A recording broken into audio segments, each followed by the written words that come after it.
ସେଥିପାଇଁ ଆଜି ଗୋଟେ ଓଡ଼ିଶାର ଜଣେ ସାଂସଦ ରେଳମନ୍ତ୍ରୀ ଭାବରେ ଅଛନ୍ତି।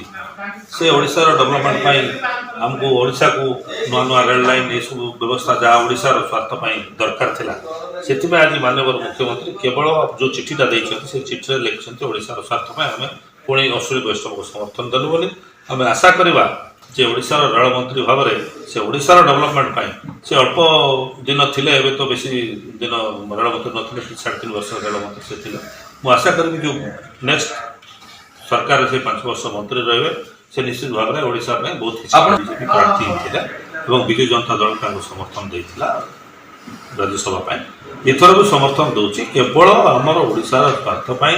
ଯେଉଁ ଚିଠି ମାନ୍ୟବର ସଭାପତି ଆମର ମୁଖ୍ୟମନ୍ତ୍ରୀ ଦେଇଛନ୍ତି ସେଥିପାଇଁ ଦିଆହେଇଛି ଏବଂ ଆଗାମୀ ଦିନରେ ଆମେ ଆଶା କରିବା ଯେ ଅଶ୍ୱିନୀ ବୈଷ୍ଣବ ମନ୍ତ୍ରୀ ଭାବରେ ଓଡ଼ିଶା ପାଇଁ ବହୁତ କିଛି କରିବେ, ଓଡ଼ିଶା ପାଇଁ ବହୁତ କିଛି ଡେଭଲପମେଣ୍ଟ କାମ ଆଣିବେ, ସେ ବିଶ୍ୱାସ ଆମର ଅଛି।